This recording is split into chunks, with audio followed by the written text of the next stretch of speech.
Som. Som. Sozinho. Som.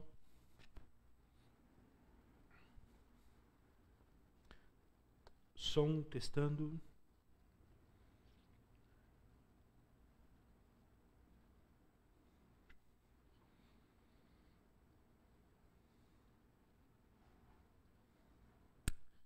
Boa noite a todos. Que a graça do Senhor Jesus Cristo esteja com cada um de vocês nesta noite. Nós estamos reunidos para mais um momento de jornada pelas Escrituras, momento de nos encontrarmos com a palavra de Deus, de ouvirmos a voz do Senhor em meio a toda esta correria das nossas vidas. É um momento de aquietar os nossos corações e buscarmos a Deus e ouvi-lo e ver o que Ele tem para falar a todos nós. Estamos cansados, viemos de todas nós nas nossas jornadas e queremos que neste instante o Espírito Santo de Deus nos aquiete e nós possamos ouvir essa voz suave a falar conosco. Quero cumprimentar você que está em casa e pode acompanhar este momento e também os nossos irmãos que estão presentes no nosso espaço. Recebam o nosso carinho, o nosso afeto e que Deus abençoe a vida de todos vocês. Vamos orar? Pai Santo, te damos graças por Jesus Cristo, Senhor e Salvador da nossa vida, a nossa esperança sublime, o nosso Redentor.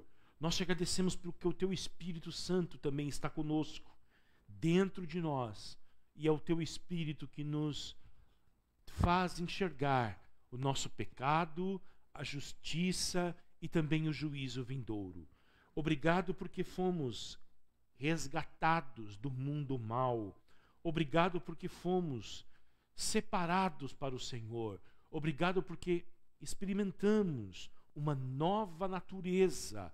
Obrigado pela Tua obra em nós, ó Deus. Queremos nesse instante orar para que a Tua palavra possa alimentar o nosso interior, que a Tua palavra possa produzir em nós frutos dignos da grandeza do Senhor. Nós te pedimos isto, nós te suplicamos, nós te agradecemos no nome de Jesus. Amém.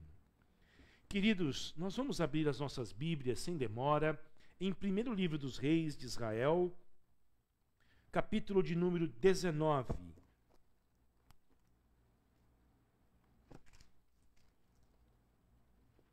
Primeiro livro dos Reis de Israel, capítulo de número 19. Nós vamos continuar a nossa narrativa sobre a saúde mental, emocional e espiritual, tendo como base a vida do profeta Elias. Se você esteve acompanhando na semana passada, nós estudamos especialmente sobre depressão, a partir dessa narrativa sobre a vida do profeta Elias. Nós não esgotamos, nós não terminamos, e hoje nós iremos retomar este estudo bíblico sobre este tema tão oportuno, tão relevante. Ainda estamos em setembro, mês em que o mundo inteiro cria um alerta para a saúde mental e emocional das pessoas. É o mês do combate ao suicídio. E nós queremos ver o que a palavra de Deus nos fala sobre este assunto tão importante. Vamos ler todos juntos, primeiro livro dos Reis de Israel.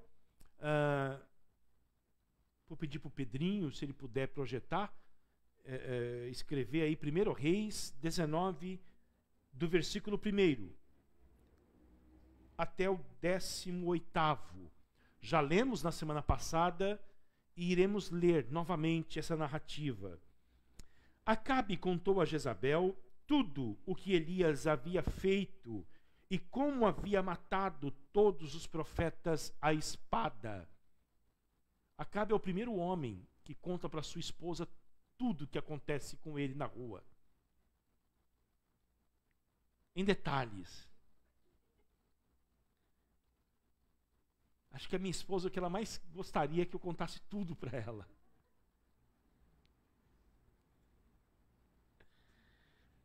Ele contou tudo. Parabéns para ele, viu?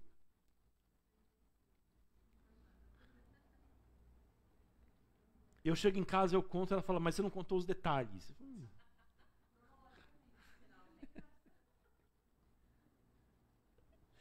Então Jezabel mandou um mensageiro a Elias para dizer-lhe: que os deuses me castiguem se amanhã a estas horas eu não tiver feito com a sua vida o mesmo que você fez com a vida de cada um deles. Meu Deus do céu. Elias ficou com medo.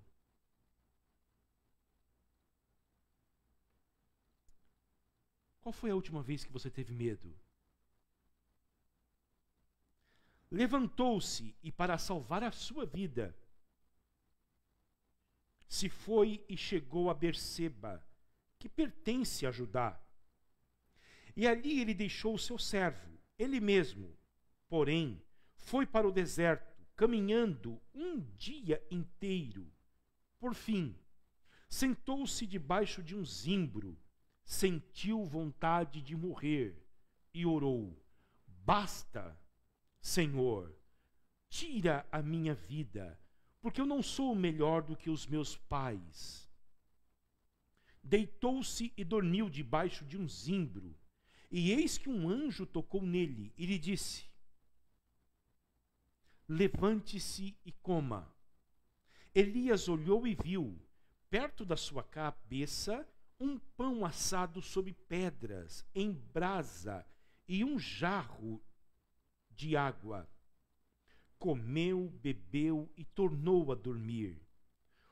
O anjo do Senhor voltou, tocou nele e lhe disse: levante-se e coma, porque a viagem será longa. Então Elias se levantou, comeu e bebeu, e, com a força daquela comida, caminhou 40 dias e 40 noites até Horebe, o monte de Deus. Ali entrou numa caverna, onde passou a noite. Supõe que é a mesma caverna onde Elias, onde o Moisés recebeu e se escondeu de Deus em Êxodo 33 e 34. E eis que a palavra do Senhor veio a ele e lhe disse: o que você está fazendo aqui, Elias? Essa é uma pergunta que todos nós poderíamos tentar responder.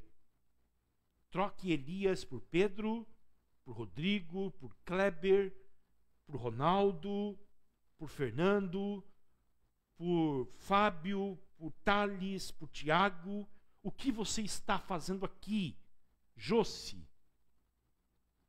Fran?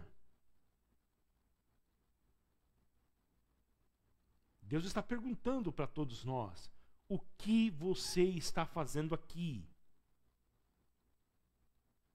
Ele respondeu: tenho sido muito zeloso pelo Senhor, Deus dos exércitos, porque os filhos de Israel deixaram a tua aliança, derrubaram os teus altares e mataram os profetas à espada. Só fiquei eu. E eles estão querendo tirar-me a vida. Então lhe foi dito: saia daí e fique diante do Senhor no monte. Eis que o Senhor estava passando, e um grande e forte vento fendia os montes e quebrava as rochas diante do Senhor. Mas o Senhor não estava no vento. Depois do vento houve um terremoto, mas o Senhor não estava no terremoto. Depois do terremoto veio um fogo, mas o Senhor não estava no fogo. E, Depois do fogo veio o som de um suave sussurro. Quando Elias ouviu isso, cobriu o rosto com um manto e, saindo, pôs-se à entrada da caverna. Eis que veio uma voz e lhe disse: o que você está fazendo aqui, Elias? Ele respondeu: tenho sido muito zeloso pelo Senhor, Deus dos exércitos, porque os filhos de Israel deixaram a tua aliança, derrubaram os teus altares e mataram os teus profetas à espada. Só fiquei eu, e eles estão querendo tirar-me a vida. Então o Senhor disse a Elias: vá, volte ao seu caminho para o deserto de Damasco. Chegando lá, unja Azael como rei da Síria. Unja também Jeú, filho de Nimsi, como rei de Israel. E Eliseu, filho de Safate, de Abel Meolá, como profeta em seu lugar. Quem escapar à espada de Azael, Jeú o matará. Quem escapar à espada de Jeú, Eliseu o matará. Também conservei em Israel 7.000, todos os joelhos, que não se dobraram a Baal. Ele dizia que estava só, né? Mas Deus disse: eu reservei para mim 7.000 homens que nunca se dobraram a outros deuses, que não se dobraram a Baal, e toda boca que não o beijou. Eu vou repetir o que falei na semana passada, porque certamente alguns de vocês não estavam aqui, não estavam acompanhando também pela internet. Esse homem foi um dos maiores profetas de Israel, Elias, talvez o maior dos profetas. E ele foi levantado por Deus para o seu ofício profético no pior momento da história deste país. Desde que o reino foi dividido, depois da morte de Salomão, houve uma guerra civil em Israel, e o reino, uma guerra civil, entre aspas, mas um princípio de uma rebelião civil, por causa dos impostos. Você está achando que a carga tributária do Brasil é alta? Vai lá em Israel, na época do Salomão, que você ia ver. Houve um princípio de uma rebelião civil e o reino foi dividido em dois. Israel ficou dividido em duas nações, ao reino do norte e o reino do sul. E contextualmente, Elias surge na história em aproximadamente 60 anos depois da divisão do reino. Já tinha tido 7 reis em Israel, e todos eles homens da pior espécie, que corromperam o culto, corromperam a vida espiritual, a vida política da nação. E o Elias luta para trazer a supremacia de Deus ao povo de Israel novamente. Ele tem uma grande experiência espiritual no alto do Monte Carmelo. Eu contei para vocês na semana passada, isso está registrado em 1 Reis 18. E ele acredita que esta grande experiência, esse grande milagre que aconteceu, iria levar a nação a se voltar a Deus. Mas tudo que ele planejou aconteceu ao contrário. Aliás, mais do que isto, o inverso daquilo que ele tensionou. Porque quando a rainha Jezabel fica sabendo de tudo que tinha acontecido, ele esperava que ela se dobrasse, se convertesse e se voltasse para Deus. Mas ela promete matá-lo. E aí, eu queria que você pensasse comigo. Ele tinha visto um dos maiores milagres da Bíblia ocorrer instantes antes. Seria natural que ele tivesse muita força, né, para enfrentar esta rainha.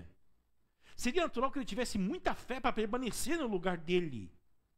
Não fugir, não ter medo. Mas acontece que ele foge, ele tem medo. Por quê? Porque pode acontecer o maior milagre. De cair fogo do céu. Que isso não vai produzir fé no seu coração. Talvez você deva estar pensando o seguinte: se eu visse pelo menos um grande milagre acontecendo, eu ia ter mais fé, eu teria mais coragem, eu não teria medo, eu não teria ansiedade mais. Mas não é a maneira em que Deus produz fé no nosso coração, não é através dos grandes milagres. Como que é? Como que a Bíblia diz que é um meio em que Deus usa para produzir fé em nós? Através do quê? Através da palavra de Deus. A Bíblia diz que a fé vem por ouvir a palavra de Deus. A Bíblia não diz que a fé vem em ver grandes milagres. Antes, ela é produzida quando nós escutamos a pregação sobre o Evangelho, sobre Cristo Jesus, sobre a cruz, sobre a ressurreição, sobre o sacrifício de Jesus Cristo na cruz do Calvário. Este é o meio designado por Deus para produzir fé em nós. E é a fé que faz com que a gente enfrente as grandes adversidades da vida sem ter medo. Ok?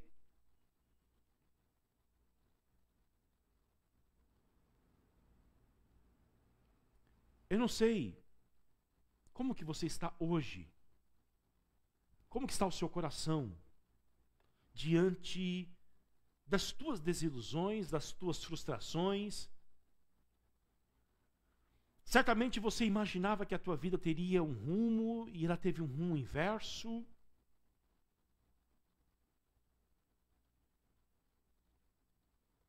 O Elias teve a sua crise, medo, que fez com que ele fugisse. Nós vimos isso na semana passada. Ele foge para o sul de Israel. É outro país agora, o Reino do Sul. Mas ele não fica no território de Israel. O rei Josafá, o rei do Reino do Sul, tinha uma aliança com Acabe. Quer dizer, se o rei Acabe e a rainha Jezabel procurassem o Elias, facilmente iria encontrá-lo.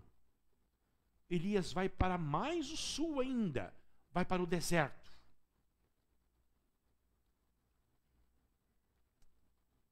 Ele senta-se debaixo de uma árvore. Nós vimos isso na semana passada. No meio do deserto, um pé de zimbro. E ali ele faz a sua oração de desespero. Basta, Senhor, tira a minha vida. Eu quero morrer. Não quero mais continuar vivendo.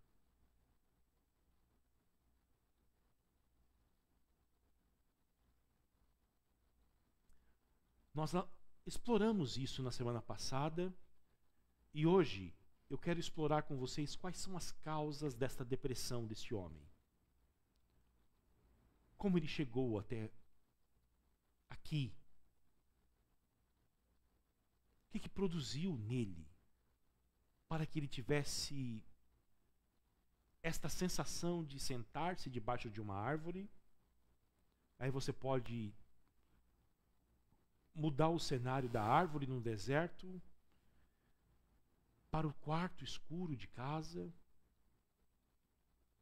ligar a televisão numa série e passar 2, 3 dias ali, não ter vontade de sair, não ter vontade de comer, ou passar a comer demais.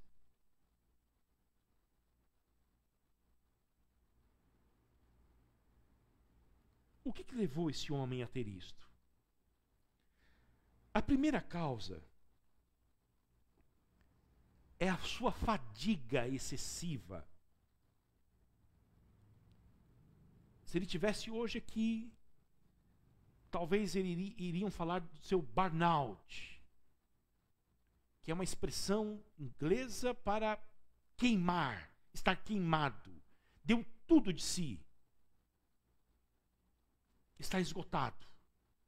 Hoje eu conversei com uma pessoa que foi diagnosticada com sintomas de fadiga. Essa não é a palavra correta. Ela me pediu oração. Pastor, ore por mim. Fui diagnosticado com estresse, com fadiga.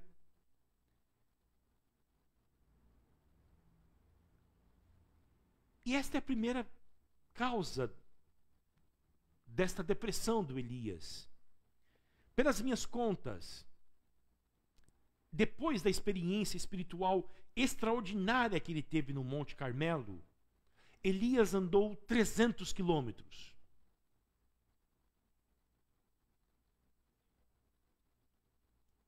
Parando, mas fugindo da rainha Jezabel. Porque ele sai do norte de Israel e vai para o extremo sul. Primeiro ele deixa o seu servo em Berseba, versículo 3, Elias ficou com medo. Na verdade, ele está em Jezreel, casa, sede do rei de Israel, Acabe.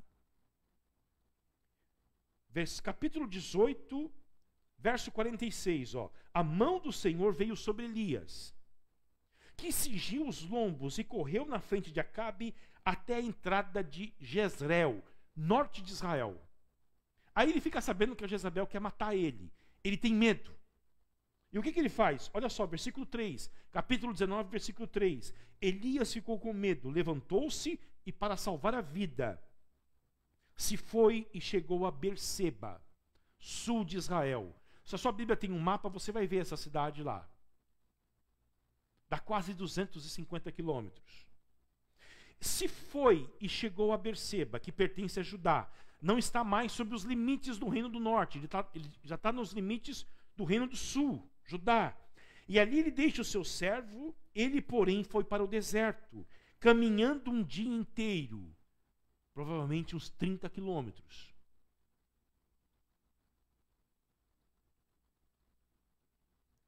Chega no deserto, senta debaixo de um zimbro. Sentiu vontade de morrer. Eu também teria.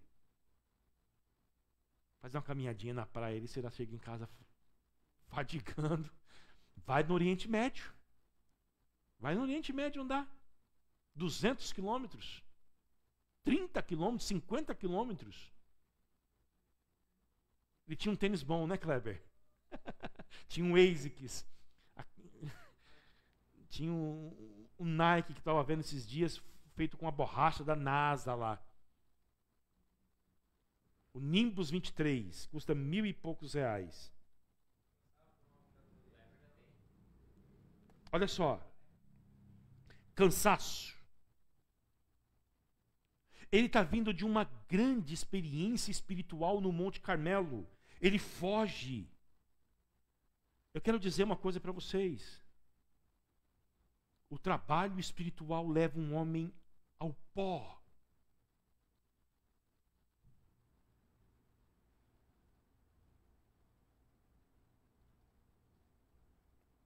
Não é apenas o cansaço físico.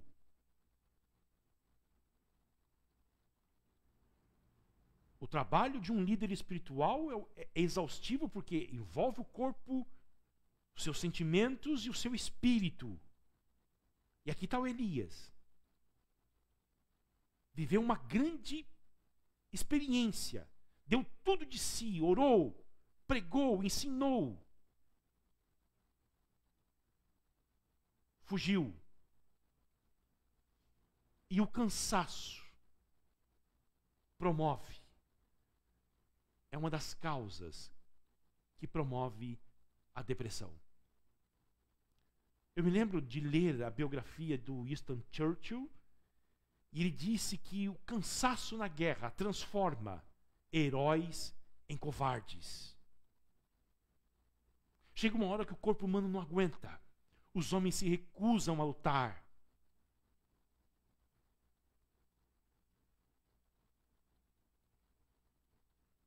E muitos casos de depressão hoje são provocados pelo estresse, pelo burnout, pela fadiga, pela carga excessiva sobre os ombros. É o caso do Moisés, que o texto de Números fala, ele diz: Senhor, eu não pari esse povo todo. O Senhor me colocou aqui como líder deles, como pastor deles, mas eu não pari esse povo todo. Eu quero morrer. São problemas todos os dias para resolver. A insatisfação desse povo, a falta de contentamento, a reclamação diária deles, porque não tem água, porque não tem comida, porque não tem isso. Eu quero morrer. E nós somos a geração do cansaço, a geração da fadiga. Aliás, tem um escritor chinês, coreano, que tem feito muito sucesso aqui no Brasil, que ele fala da sociedade do cansaço.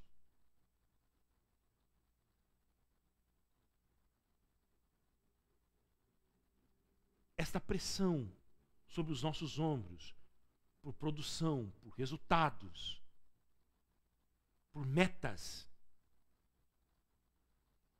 Essa ideia de que dormir, descansar, férias, essa ideia de estar a sociedade hiperconectada, nós não desligamos nunca.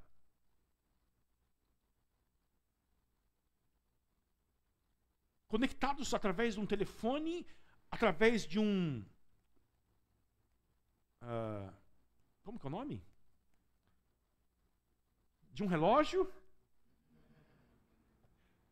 Porque o da Apple é um nome, né? Mas os outros comuns são outro. Então é um relógio.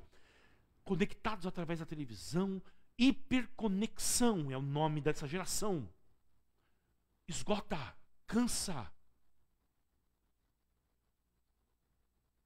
A geração do burnout. Antigamente, há 20 anos atrás, eu me lembro de ler sobre isso, apenas quem tinha burnout era quem trabalhava em pronto-socorro, em ambulância, policiais, bombeiros. Hoje, cada vez mais, as pessoas estão sendo diagnosticadas com este sintoma, essa doença, não é nem sintoma mais, essa doença da fadiga mental.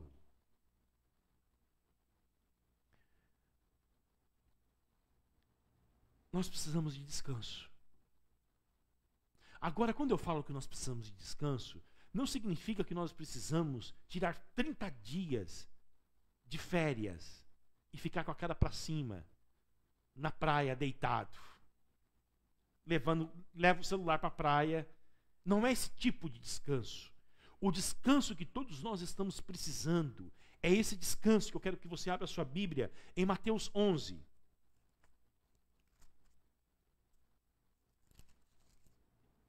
Ai, pastor, mesmo, graças a Deus, que palavra, né? Eu estou precisando descansar. Vou tirar 30 dias de férias, vou ficar em casa, no sofá, deitado, assistindo Netflix, vou para a praia. Não, não é esse tipo de descanso que nós precisamos. Nós precisamos desse descanso aqui, ó. Mateus 11 e 28. Venham a mim, todos vocês que estão cansados e sobrecarregados, e eu os aliviarei.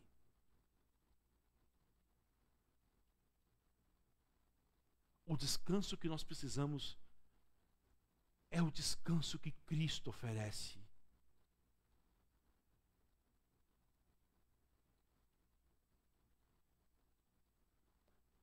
é o descanso de ir até Ele todos os dias.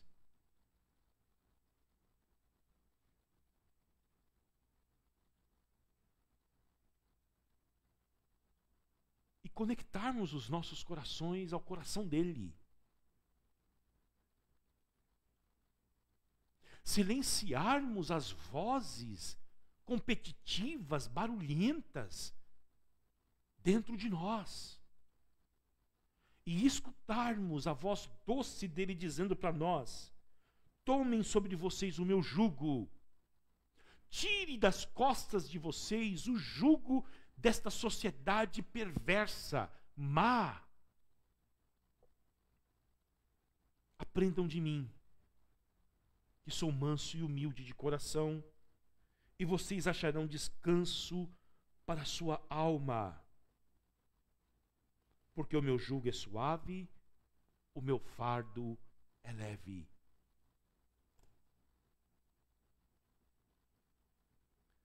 A primeira causa do cansaço do Elias, da depressão do Elias, na verdade, o seu cansaço. Segundo, o isolamento dele social. Ele ficou muito tempo longe do convívio do povo da igreja. Vocês se lembram da história dele, que começa no capítulo 17. Vamos ver. 1 Reis 17.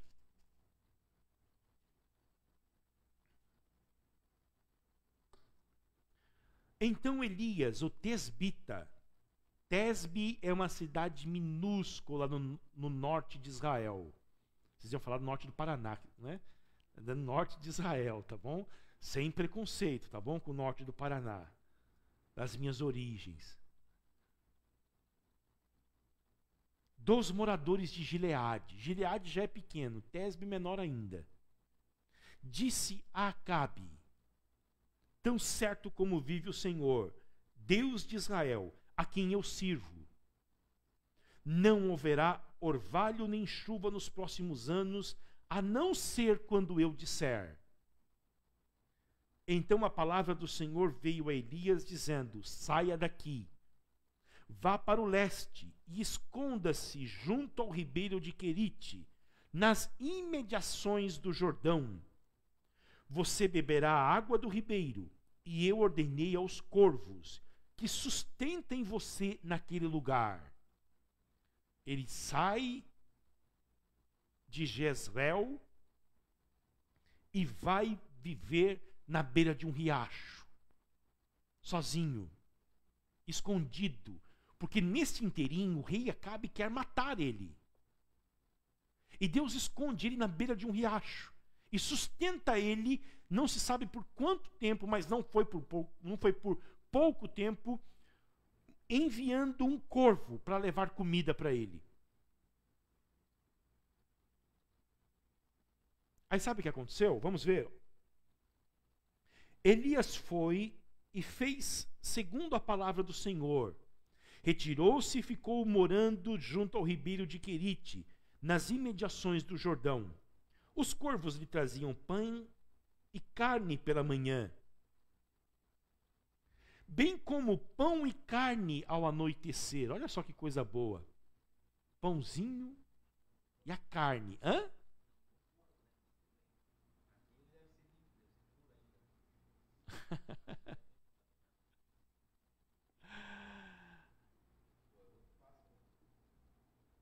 E ele bebia a água do ribeiro. Tá boa a vida do Elias, né? Eu quero saber quem fazia esse pão. Quem fritava esse bife de Angus para ele, suculento. Mas Deus cuidava dele. Você pode estar pensando sobre a sua vida, sobre o que vai ser de você, da sua família, as tuas finanças, os teus recursos. Mas Deus tem meios diversos de cuidar dos seus. Cuidou de Elias. na beira de um rio, dando ordem para um pássaro, uma ave de rapina, levar para ele 2 vezes ao dia pão e carne, e o sustentou ali. Só que olha só, versículo 7. Mas, passado alguns dias, o ribeiro secou. Não estava chovendo. Porque não chovia sobre a terra. Olha o que acontece. Então a palavra do Senhor veio a Elias, dizendo: levante-se e vá a Sarepta. Isso já é norte de Israel, outro país, aonde compreende-se hoje o Líbano, que pertence a Sidom, e fique por lá. Ali ordenei a um rico, né? A um fazendeiro rico libanês, um comerciante poderoso. É isso que o texto diz? Ordenei a uma viúva que dê comida a você. Escute, entre a palavra do Senhor que veio a Elias, ao Acabe, dizendo que não haveria chuva, o tempo que ele passou junto ao ribeiro de Querite, e o tempo que ele passa agora em terras estrangeiras, na casa dessa viúva, é um período de 3 anos e meio.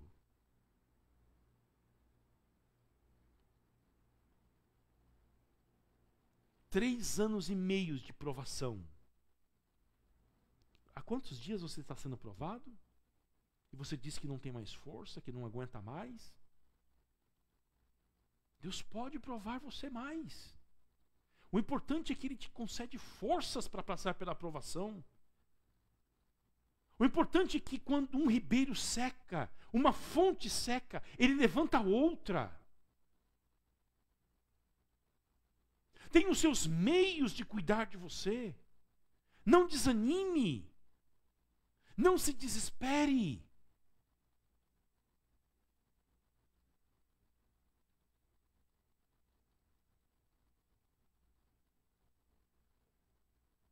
Enfim,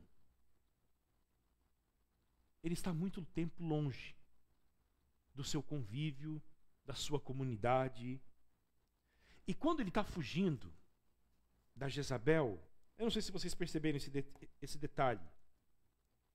Capítulo 19 agora.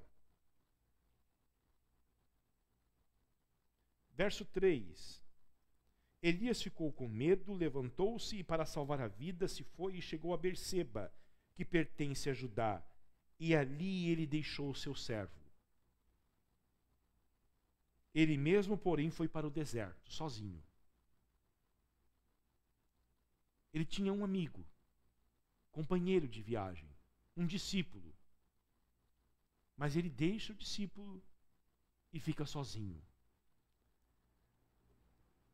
É o isolamento social do Elias.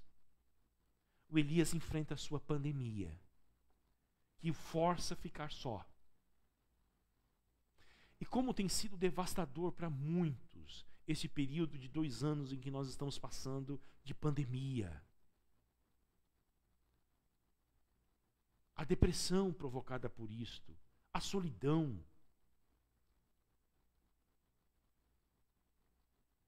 Terceiro lugar, os ritmos normais do corpo humano. Ele havia experimentado o ápice das suas emoções, das suas sensações, no Monte Carmelo.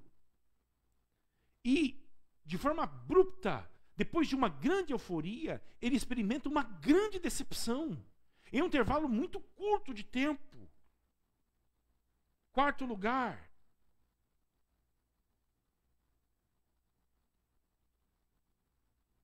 o seu orgulho.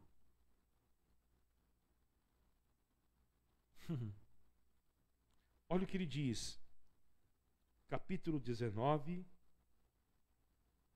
versículo de número 4. Basta, Senhor, tire a minha vida, porque eu não sou melhor do que os meus pais. Quem é os seus pais? Os profetas que vieram antes dele. Quer dizer, o Elias nutria uma sensação de que ele seria melhor do que Moisés. melhor do que Samuel, melhor do que Davi, melhor do que Arão, melhor do que os homens que vieram antes dele. E está aqui o Elias, vendo a realidade de que ele é mais um. De que, na verdade, ele não é o profeta que Moisés anunciou que viria. Ele é mais um dos profetas, mas ele não é o profeta. Está aqui o Elias mostrando que ele precisa de um Salvador. Está aqui o Elias chegando à realidade de que ele é um homem frágil.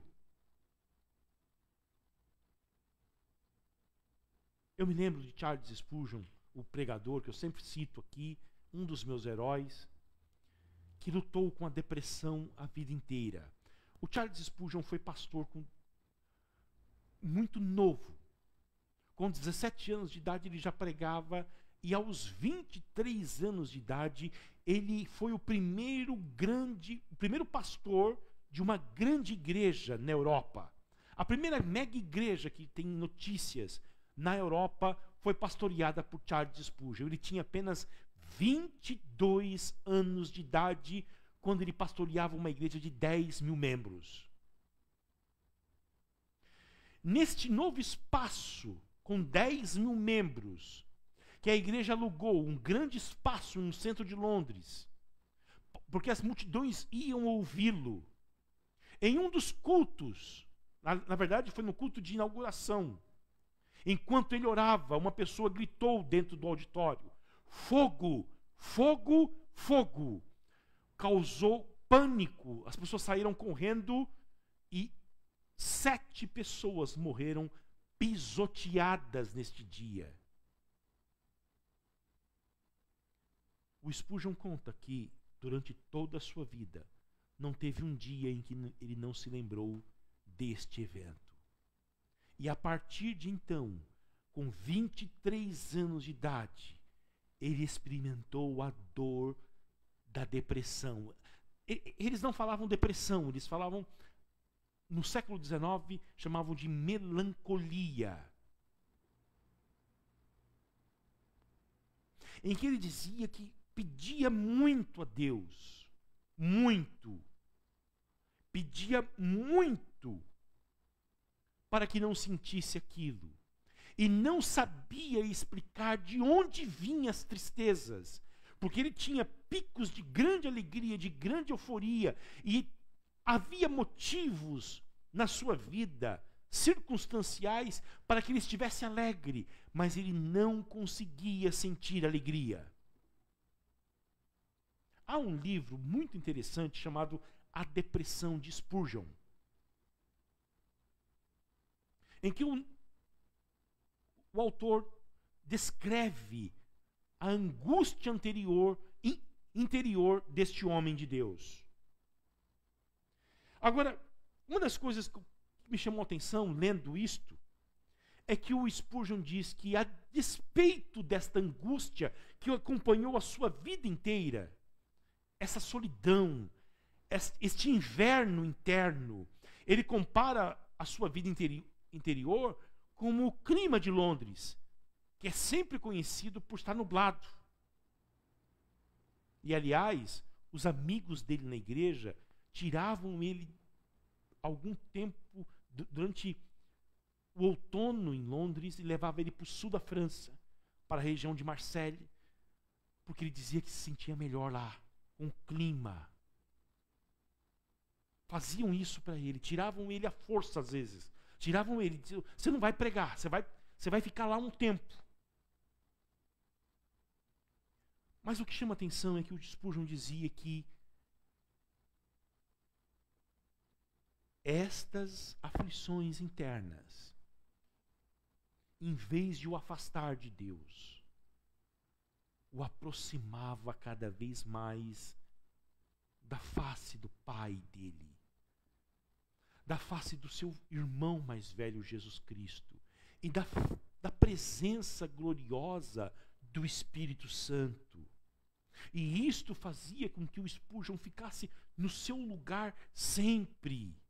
E ele conta que as aflições de uma pessoa são remédios que Deus dá para que ela se conscientize de quem ela é, porque quando Deus a abençoar profundamente, esta pessoa não ceda ao grande pecado maligno do orgulho. Então Charles Spurgeon dizia: sempre que Deus me concedia uma grande bênção, vinha um período de grande provação que antecedia a grande bênção, para que quando esta grande bênção chegasse, eu não fosse levado ao pecado do orgulho. Períodos de inferno antecedem a um grande verão na alma do cristão e são dados por Deus para nos levar a conscientizarmos de quem nós somos, quem Deus é, e não cedermos ao pecado do orgulho. Amém?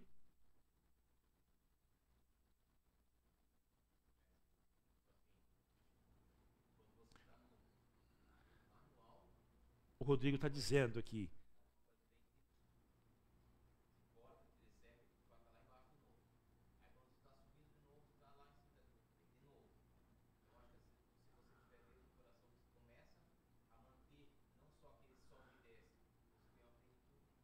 Amém. Amém, Rodrigo. É isso mesmo.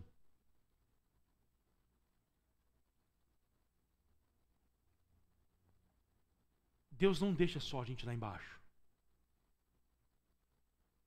Domingos subsequentes a esta experiência dolorosa na igreja, quando ele conseguiu pregar, ele pregou sobre o texto de Filipenses 2:5, em que narra a morte de Jesus, o sepultamento de Jesus. Ele disse: Deus não deixa um dos seus filhos para sempre lá embaixo.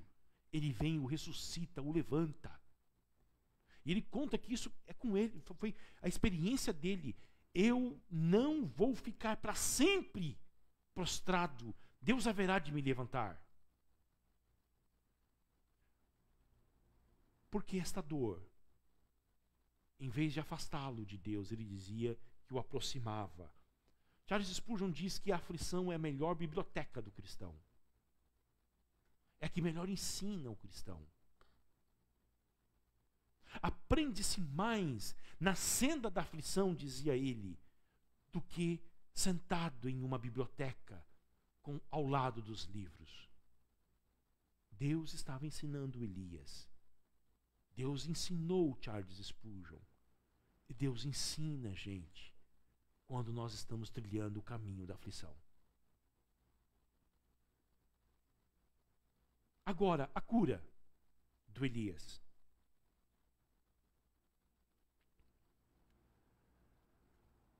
Nós vimos as causas dessa depressão.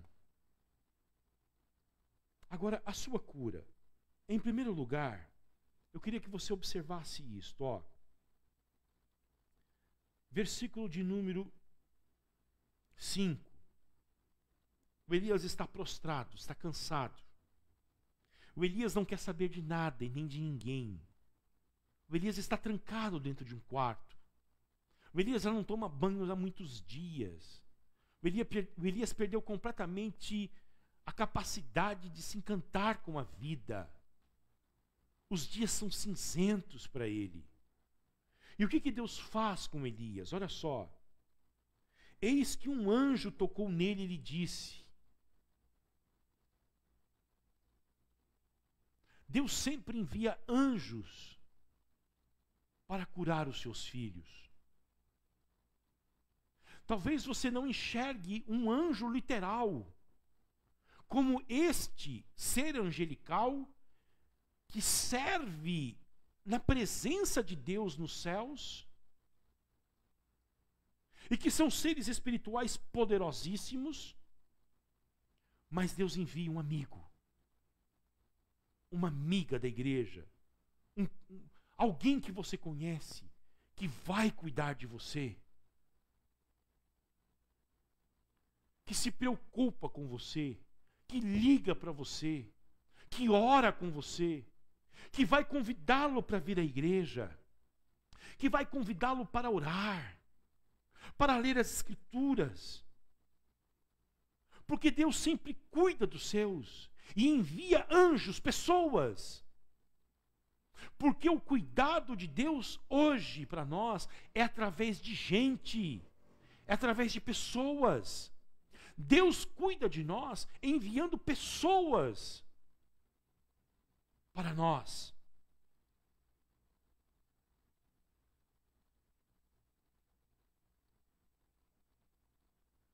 E este anjo, ele não censura o Elias. Este anjo não é insensato para bater na porta do quarto do Elias e dizer: levante-se daí, rapaz. Tenha força de vontade. Vamos. Olha que lugar bonito que você mora.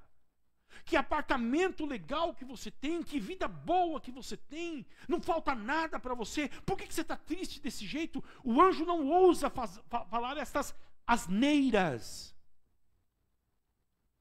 Porque a depressão não é sobre vontade, não está relacionada à alma humana apenas, mas sobretudo à esfera do cérebro.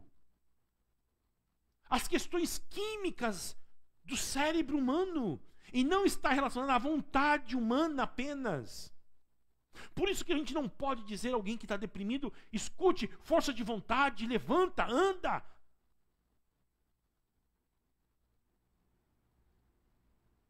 Porque isso vai deixá-lo pior.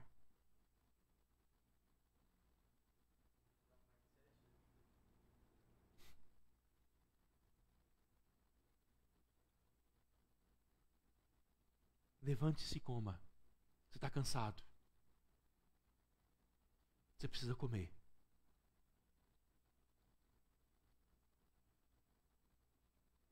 O amor de Deus se manifestou na vida do Elias, enviando um anjo para fazer comida para ele. Porque o cuidado de Deus é integral. Você acha que Deus só se preocupa com o teu espírito, né? Em levar o teu espírito para o céu. Como se você fosse alma desencarnada, fantasma. Você não tivesse um corpo. Você acredita que Deus não se preocupa com a tua saúde física, com a sua saúde emocional ou a tua saúde espiritual. Deus te vê como um ser inteiro, integral.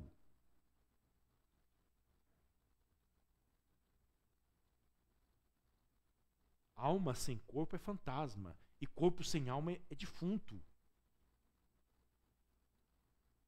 Deus te vê por inteiro. A necessidade do Elias era de uma refeição. Coma. E a necessidade dele era de cama, dormir.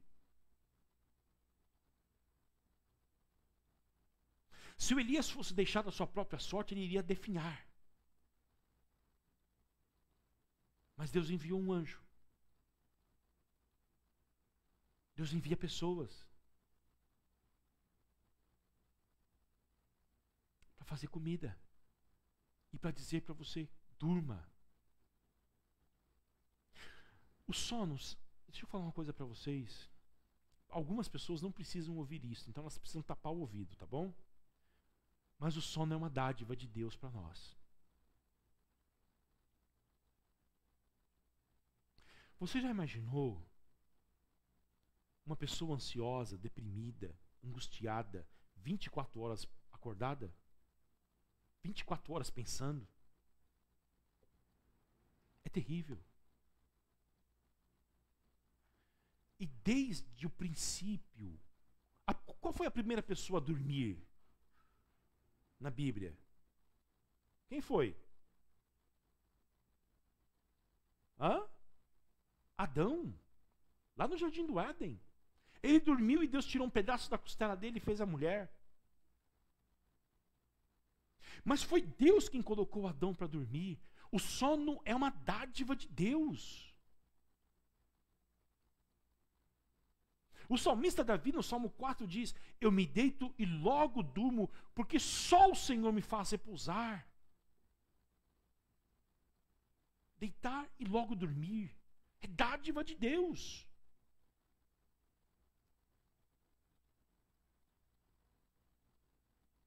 Dorme, Elias. Come, dorme. Dorme. Descanse.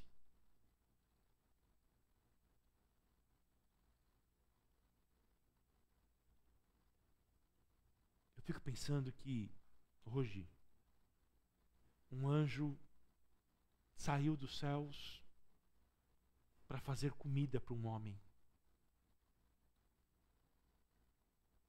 Os seres mais excelentes que existem,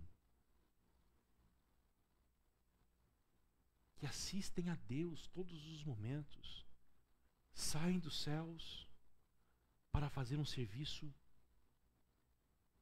humilde.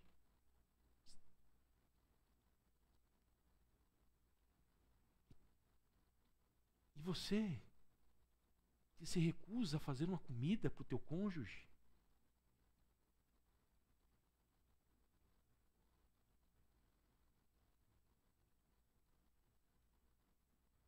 não é demérito servir, tá bom? Não é demérito fazer as coisas mais insignificantes. Não é.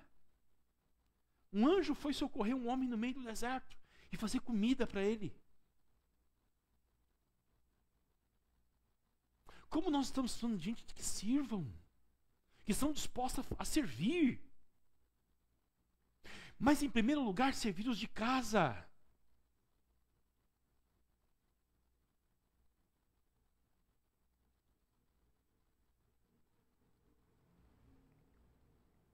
E o que Deus faz com Elias? Olha só. Vai ensiná-lo através de uma parábola. Verso de número 7. O anjo do Senhor voltou, tocou nele e lhe disse: levante-se e coma a segunda refeição. Coisa boa, porque a viagem será longa. Então Elias se levantou, comeu e bebeu. Quem diz que não pode repetir o prato? Ó. E com a força daquela comida, caminhou 40 dias e 40 noites até Horebe, o monte de Deus. Com a força daquela comida, um depressivo precisa comer. Mas uma comida saudável, tá? Ali entrou numa caverna, onde passou a noite. E eis que a palavra do Senhor veio a ele e lhe disse: o que você está fazendo aqui, Elias? Aí ele responde: tenho sido muito zeloso pelo Senhor, Deus dos exércitos, porque os filhos de Israel deixaram a tua aliança, derrubaram os teus altares e mataram os teus profetas à espada. Só fiquei eu. Olha só a melancolia, misturado com orgulho, autocomiseração, autopiedade. Só tem eu aqui, Senhor. Só eu faço bem nessa cidade. Nesta igreja só tem eu. Nesta casa só tem eu, Senhor. Se eu não estiver aqui, essas crianças morrem. O que vai ser desse povo? Mas Deus está disposto a ouvir. E olha que o Elias repetiu isto quantas vezes? Versículo 10. E depois ele vai repetir a mesma coisa quando Deus pergunta para ele no 14. E Deus está ouvindo ele. Um depressivo, quando se dispõe a falar, nós precisamos ouvi-lo. É bom. Mas aí no versículo 15, olha só. As coisas mudam. Na verdade, no versículo de número 12.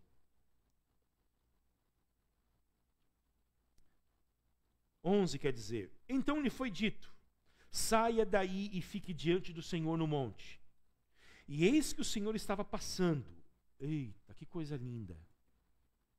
Agora não é um anjo mais que vai ter com Elias, é o próprio Deus. Porque eu quero que você saiba disto. Deus nunca vai deixar um filho dele prostrado. O próprio Deus vem socorrer. O próprio Deus vem curar, vem transformar. Você precisa ter esperança de que Deus não vai deixar você prostrado para sempre. Agora Deus vem ensinar o Elias. E isto é muito importante para todos nós. Eis que o Senhor estava passando, e um grande e forte vento fendia os montes. Ele estava num complexo de montanhas, lá no Monte Horebe. Se um dia a gente for lá, nós vamos ver que não é uma montanha isolada. É um... Como é que chama o complexo de monte? Esqueci agora. Uma cordilheira.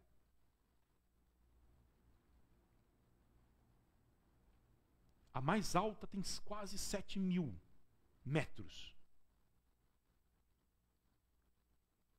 E o vento, olha só, estava quebrando, fendia os montes. Olha só, rasgando no meio. Olha que coisa terrível. E o Elias está olhando isto. Eu ia sair correndo. E quebrava as rochas diante do Senhor. Mas o Senhor não estava no vento. Esse vento não era de... Deus não estava nesse vento. Depois do vento, houve um terremoto. Que experiência terrível. Mas o Senhor não estava no terremoto. Depois do terremoto veio um fogo. Mas o Senhor não estava no fogo. E depois do fogo, olha só, veio o som de um suave sussurro.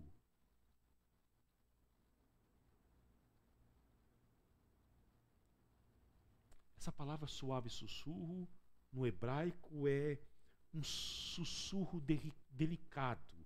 A voz do silêncio. A voz que não se ouve com os ouvidos externos. É a voz que só se ouve com o coração. É a voz da quietude. Esta é a voz do Espírito. E esta voz silenciosa, suave e delicada é a força mais poderosa deste mundo. Quando esta voz fala com ele, olha só. Quando ele ouve esta voz, ele cobre o rosto. Porque ele não cobre o rosto com um furacão, ele não cobre o rosto com um terremoto, e ele também não cobre o seu rosto com este fogo. Mas quando esta voz suave vem, ele não pode continuar o mesmo, ele precisa se render a esta voz. É a mesma voz que criou o mundo. É a mesma voz que cria e sustenta este universo. É a voz de Deus, mas é uma voz suave. Não é barulhenta. Não se escuta com os ouvidos externos, se escuta com o coração. E o que Deus está ensinando para o Elias? Elias, você esperava que Israel fosse mudar com um grande milagre, com um grande barulho. Mas Israel vai mudar quando eu falar com ele de uma maneira muito doce. Não é por força, Elias. Não é por violência. Mas é pelo meu espírito, Elias.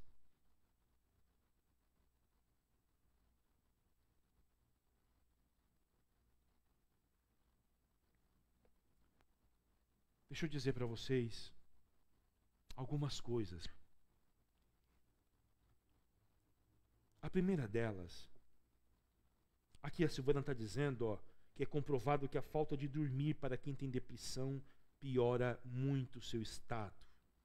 Obrigado, Silvana, pela tua contribuição profissional. Nestes momentos de profundo desencantamento, momentos de depressão, de aflição interna, nós precisamos lembrar de uma coisa. Eu queria que você abrisse a sua Bíblia e sublinhasse isso na sua Bíblia. Você que está sofrendo com depressão, você que está enxergando tudo cinzento ultimamente, você que tem visto que as coisas na sua vida não saíram como você planejou, mas que tiveram um rumo completamente oposto. Nesses dias pós-pandemia, que tem sido chamado um dia de desencantamento profundo, você não pode se esquecer da verdade que está em 1 Coríntios, capítulo de número 10, e o versículo de número 13.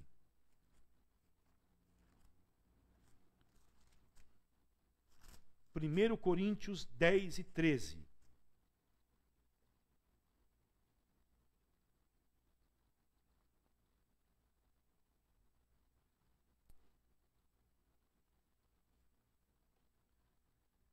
Olha o que o texto sagrado diz. Grifem isto. Mas grifem isto no coração de vocês também. Leve esta palavra da mente para o coração. Olha só. Não sobreveio a vocês, não sobreveio a Elias, não sobreveio ao Abraão, não sobreveio ao Moisés, não sobreveio ao Davi, não sobreveio ao Sansão, não sobreveio até mesmo sobre o patriarca Jó, tentação que não fosse humana.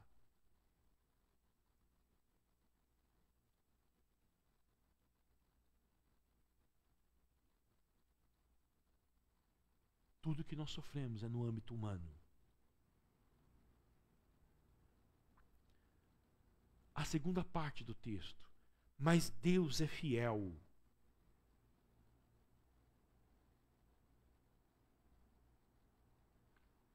Grifem isto. Deus é fiel. Mas Ele é fiel para não deixar com que o sofrimento me venha, pastor. Então, a partir de agora, eu vou acreditar que Deus é fiel e o sofrimento não vai vir? Não, o texto não está dizendo isto. Deus é fiel e não permitirá que vocês sejam tentados, provados, que vocês sofram além do que vocês podem suportar. É isto. Quer dizer, Deus é fiel. Se no momento da depressão, se no momento do sofrimento e da aflição, você recorrer a Ele, com as suas fraquezas, com as suas debilidades, recorrer a Ele, Ele não vai deixar que vocês sofram além do que vocês podem suportar. Pelo contrário, olha só, juntamente com a tentação, proverá livramento para que vocês possam suportar. Você está sendo provado, você está deprimido, atacado, acuado. Você recorre a Deus. Tudo que você sabe orar e consegue orar é a oração máxima de um cristão.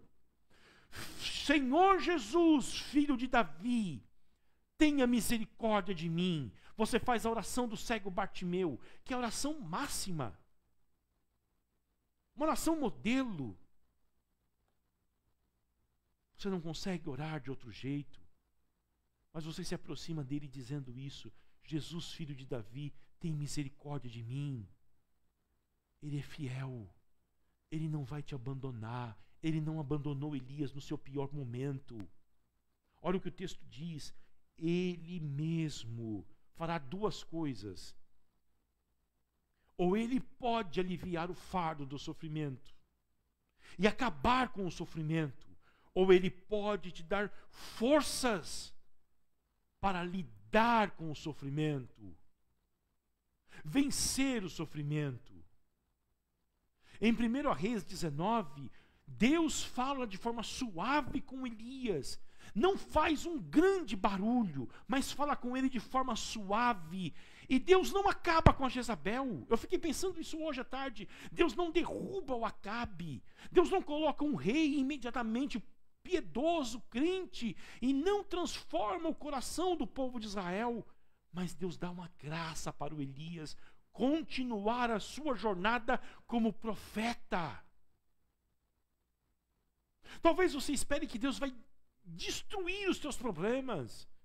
Mas Ele vem e renova as tuas forças, renova o teu ânimo para você continuar, porque Ele vai mostrar para você que Ele vai destruir os teus problemas, não do seu jeito, mas do jeito dEle, da maneira dEle, da forma dEle de agir. Ele é fiel.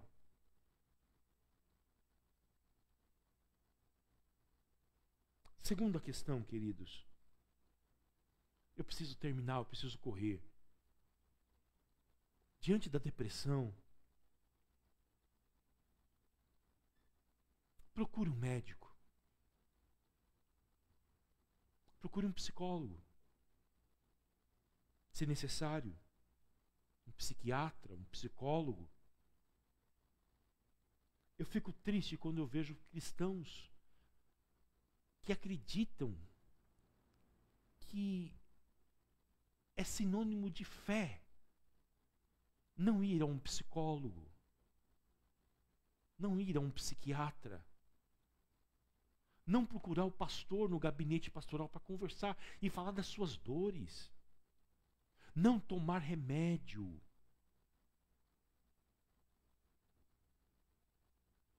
Agora nós temos os que não querem tomar vacina. E acreditam que, e colocam isto, você é livre para não tomar remédio, você é livre para não tomar vacina, você não é obrigado, acho que, tá bom? Mas não coloque a fé nisto. Dizer que isto é sinônimo de que você tem fé, porque isso não é fé.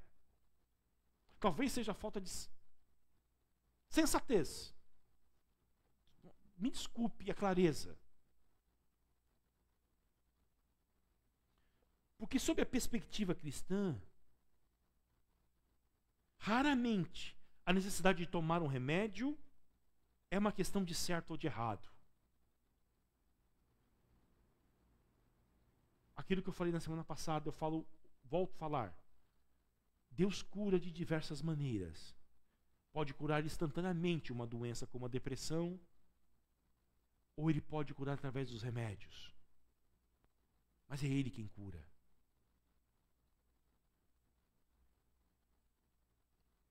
E pessoas sábias, elas procuram médicos. Procuram um psicólogo, profissionais da saúde. E pessoas sábias, elas procuram também orientação espiritual para vencer as suas enfermidades. E pessoas sábias não colocam esperança na medicina, em vacina. Elas tomam, elas se submetem aos remédios, aos tratamentos, mas elas não colocam a sua esperança nisto, colocam a sua esperança em Deus. Mas não deixam de buscar auxílio nos meios que Deus designou para tal.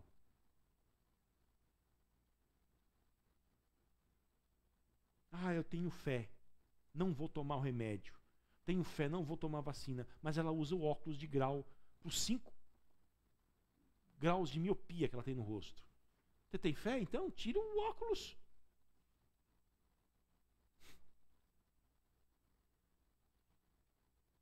Não é? É ou não é?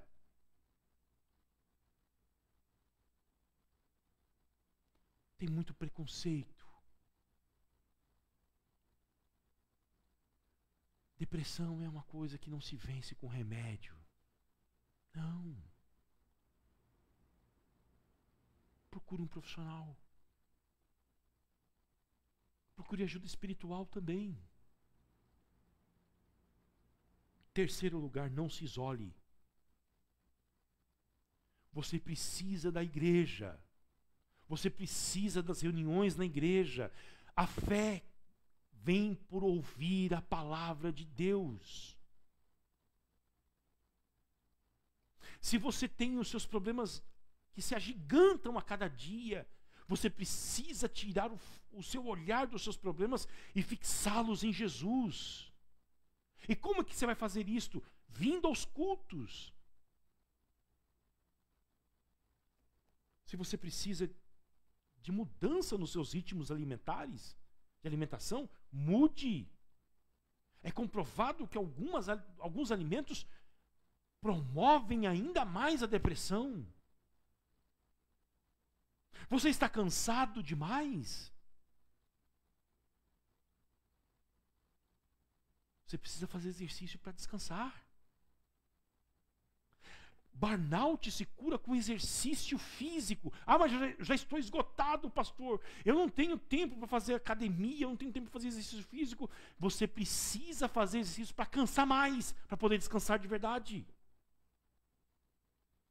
O Pedrinho vai me dar a comissão depois. O personal aqui. Está dizendo glória a Deus aqui, ó.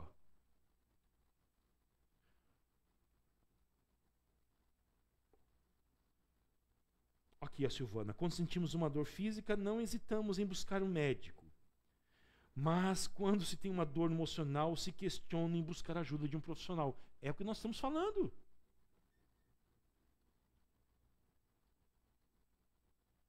Sobretudo, não perca a esperança de que você é um filho de Deus. E Ele não vai deixar você sentado debaixo de um zimbro, querendo morrer. Ele virá te socorrer. Ele enviará anjos. E Ele também virá até você para te curar. Você não pode perder a esperança. Amém? Que Deus nos abençoe em Cristo Jesus. Nós vamos orar. Vamos orar pelas pessoas deprimidas. Está aqui o Vicente dizendo que hoje o cardiologista falou isso para ele. Falou sobre o quê? Falou o que, Edson? Sobre exercício físico. Tem um personal trainer aqui, ó, babando. Tá bom? Alexandre de Londrina, Deus te abençoe.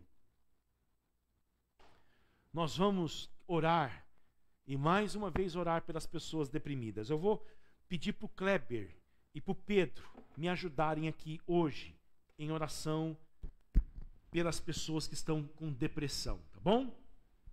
Dividem vocês dois. Deus abençoe as nossas vidas. Pastor Marcelo Centeno, grande abraço, meu irmão. Que Deus abençoe a sua vida, a vida da sua família, tá bom? Se vocês conhecem alguém que está sofrendo com depressão e se vocês querem pedir oração, marquem aí nos comentários, tá? Oração pela Fernanda que está deprimida. Oração pelo Vicente e a Juana. O irmão Bruno. Boa noite, irmãos. Peço que fechamos os nossos olhos. Ó meu Pai amado, meu Pai querido, Senhor que é o Todo-Poderoso, Senhor que é o Criador de tudo, meu Pai amado. Senhor que nos concede todas as coisas. Obrigado por mais esse dia de vida, obrigado por mais esse momento que tivemos de estudo da Tua Palavra. Obrigado pela vida do pastor Fábio, meu Pai amado, que trouxe esse conhecimento para nós, que trouxe a Tua Palavra para nós, meu Pai amado. Eu agradeço por o Senhor nos trazer aqui, aqueles que estão nas suas casas, que puderam assistir esse estudo. Obrigado, meu Pai amado, pelo Senhor conceder esse tempo, essa dedicação para cada um, meu Pai amado, que participou online ou presencial desse culto. Obrigado também pela vida do Rodrigo, do Pedro, do Pedrinho também, da Josi, que sempre estão aqui organizando para transmitir esse culto. Muito obrigado pela vida deles, meu Pai amado. Eu venho agora colocar em Tua presença, meu Pai amado, a vida do Edson, da Juana, do irmão dele, do Bruno, também da Regina e da Fernanda, meu Pai amado. Que o Senhor haja na vida de cada um deles, meu Pai amado. Que o Senhor cure, meu Pai amado, cure, tire qualquer sofrimento que eles estão passando, que o Senhor preencha a mente de cada um deles com o Teu amor, com o Teu cuidado, com o Teu carinho, meu Pai amado. Preencha, supra todo esse desespero que cada um está tendo, que não sintam mais essa angústia, que eles sejam tirados toda essa tristeza, todos esses pensamentos que não são oriundos do Senhor, pensamentos do mal, que o Senhor tire, meu Pai amado, tudo isso da mente de cada um, e que o Senhor coloque pensamentos puros, coloque momentos prazerosos, meu Pai amado, dê força de vontade para cada um deles, para que cada um deles venham a ter uma vida social, que venham buscar a igreja, meu Pai amado, que se alimente de forma correta, que venham a praticar exercício, meu Pai amado. Que o Senhor coloque na vida de cada um deles pessoas oriundas do Senhor, que supram essas necessidades físicas daqui desse mundo, meu Pai amado. E que o Senhor supra todas as necessidades espirituais, meu Pai amado, que cada um necessita. Que o Senhor haja, meu Pai amado, e cure a vida de cada um. Também quero te pedir pela vida da avó Clair, meu Pai amado. O Senhor sabe das condições que ela se encontra, sabe do que ela está passando. Que o Senhor haja, meu Pai amado, na vida dela, que não deixe que ela sofra, que ela se arrependa de todos os seus pecados, que ela não passe por sofrimento algum, meu Pai amado, que ela esteja em paz, que ela esteja nos teus cuidados, meu Pai amado. Que o Senhor recupere a saúde dela, se for de tua vontade, que o Senhor cuide dela, meu Pai amado. Também peço pela vida do Luiz, pela vida do Carlito, pela vida do seu Luiz também, meu amigo. Que o Senhor cuide, meu Pai amado, da saúde de cada um deles. Que o Senhor restaure a saúde deles, meu Pai amado. Que o Senhor cure eles definitivamente, meu Pai amado. Que o Senhor cure, haja com tua mão poderosa e use os meios que o Senhor desejar, meu Pai amado. Se seja um médico, seja farmácia, que seja cirurgia, que o Senhor haja, meu Pai amado, e cure, meu Pai amado, cada um deles, meu Pai amado. Que o Senhor cure e restaure a saúde de cada um. Que o Senhor abençoe a vida de cada um que está aqui. Que o Senhor cuide de nós, meu Pai amado. Cuide do nosso retorno para casa. Nos conceda uma noite de descanso, uma noite de restauração, meu Pai amado. Que amanhã tenhamos um dia abençoado por Ti. Tenhamos essa noite abençoada pelo Senhor. Um dia produtivo no dia de amanhã. Muito obrigado, meu Pai amado, por tudo que o Senhor tem feito, por tudo que o Senhor tem nos dado. É o que eu te peço e agradeço, em nome do Senhor Jesus. Amém.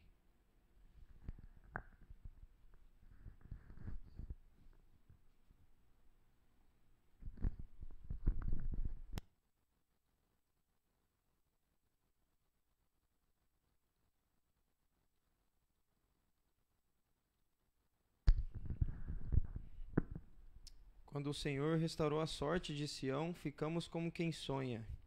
Então a nossa boca se encheu de riso, e a nossa língua de júbilo.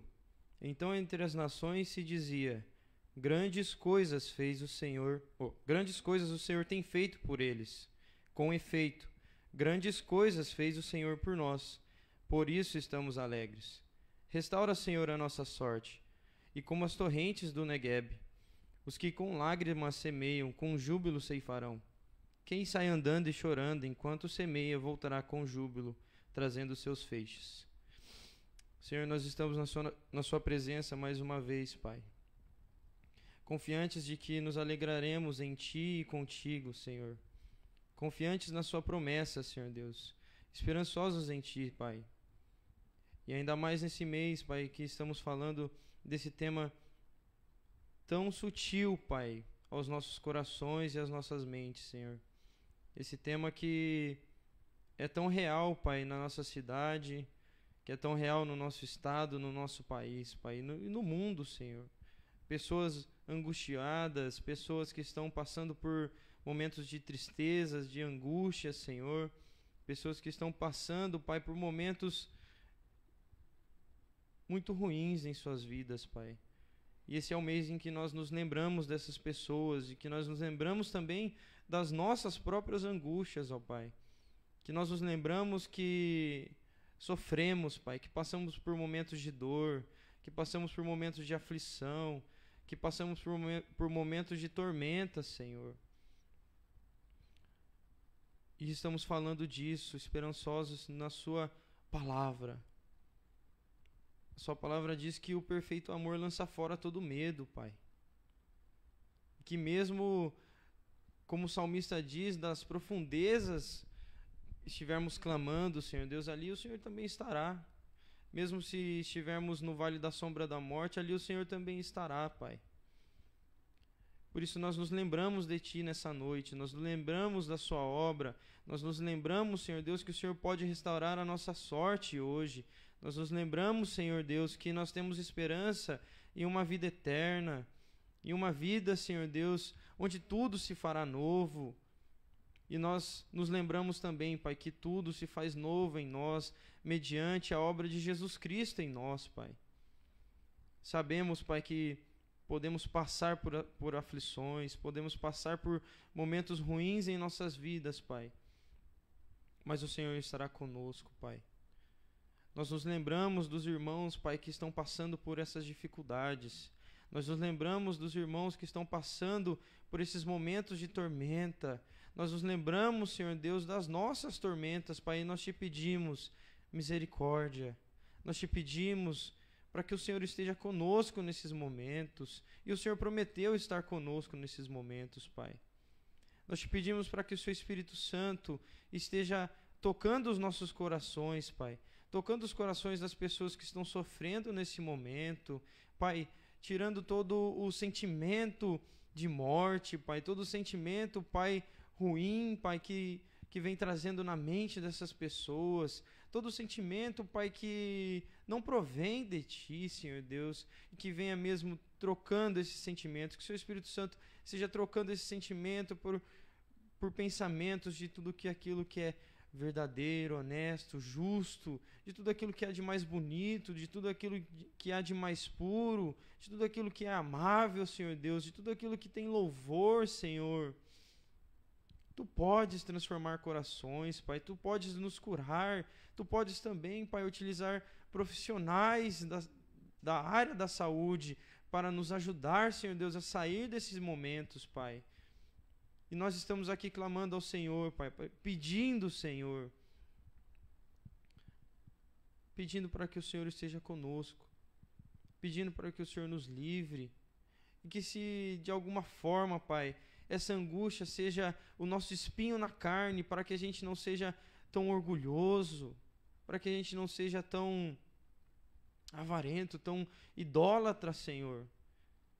Que isso sirva mesmo de lição para nós. Para que quando estivermos no muito, nos lembremos de quem nós somos, Senhor. Para que não esquecemos mesmo da Sua palavra, para que a Sua palavra esteja em nossos corações, Senhor. Nos lembrando que nós somos pó, viemos do pó da terra, Senhor. E voltaremos e retornaremos para lá. Mas o Senhor veio por nós, Pai, e nos deu vida e vida em abundância, Pai. Restaura a sorte do Seu povo. Lembramos, Senhor Deus, do pastor Marcelo Centeno, do pastor Nilo, da sua esposa. Também, Senhor Deus, da Ariadnes, mãe do João, meu amigo, Senhor Deus. Todos eles passaram por momentos e talvez estão passando por momentos difíceis, Senhor Deus. Eu venho Te pedir nessa noite para que o Senhor renove mesmo a vida deles, para que o Senhor traga essa nova esperança, essa esperança que vem do Seu Evangelho, que vem de Ti, Senhor, que vem da Sua obra em nós, Pai, que não vem de nós, que não vem daquilo que nós fazemos, que não vem pelo nosso merecimento, que não vem por nada que fazemos, Pai, por aquilo que nós temos, por aquilo que nós iremos ter, pelos nossos diplomas. Nada, Senhor Deus, que nós fazemos pode nos ajudar nesse momento. Mas a obra do Seu Espírito Santo em nós, em nossos corações, pode nos ajudar, Pai. Então vá até eles, Senhor Deus, essas pessoas que aqui colocaram também na live, outras pessoas, Senhor Deus, que estão passando por essa dificuldade, Senhor Deus, venha mesmo sobre eles, Pai. Toque o coração e a mente deles, Senhor Deus, para que eles possam mesmo ver e provar, Senhor Deus, aquilo que é bom e agradável, ver e provar de Ti, Senhor Deus, ver e provar mais de Ti, Pai, e ter a paz que excede todo o entendimento, Senhor meu Deus. O Senhor disse que nos daria essa paz, através de Jesus Cristo. Então vem sobre nós, Pai, nessa noite. Vem, Senhor Deus, sobre a nossa cidade, sobre Balneário Camboriú, Pai. Usa a nossa igreja, Senhor Deus, para ir até a cidade. Usa a nossa igreja, Senhor Deus. Usa nossas vidas, Senhor Deus, para ir até a cidade, até essas pessoas que estão sofrendo, Pai. Até essas pessoas que precisam de um ombro amigo, até essas pessoas que precisam do Seu Evangelho, Senhor. Até essas pessoas que precisam da Sua cura, ó Pai. Que nós, como igreja, possamos mesmo entender essas pessoas, ajudar essas pessoas, Senhor Deus, para que os níveis de suicídios desbanquem na nossa cidade, na nossa região, para que as pessoas que sofrem, angustiadas nas suas casas, trancafiadas em seus apartamentos, Senhor Deus, não venham mais sofrer, mas venham se alegrar no Senhor, Pai, e ter seu prazer no Senhor, e ter prazer de meditar no Senhor, na Sua palavra de dia e de noite, Pai, e encontrar sentido para a vida, Pai. Tu és o sentido da nossa vida, Senhor, e nós como igreja queremos transmitir esse sentido às pessoas, para que elas possam receber o Seu chamado eficaz e ser transformadas por Ti, pelo Seu Evangelho, Senhor meu Deus, e ter paz com Deus, Pai. E ter paz com Deus, é isso que aflige o ser humano. O ser humano não tem paz com Deus, porque sabe quem Ele é, porque sabe dos seus pecados. Venha com a Sua graça através de nós e em nós, Senhor, para o Seu louvor e para a Sua glória. É que nós Te pedimos e Te agradecemos, Senhor, em nome de Jesus. Amém. E amém. A gente vai finalizar a live. Vai ter programação domingo. Domingo, culto, 7h30. E uma boa noite a todos.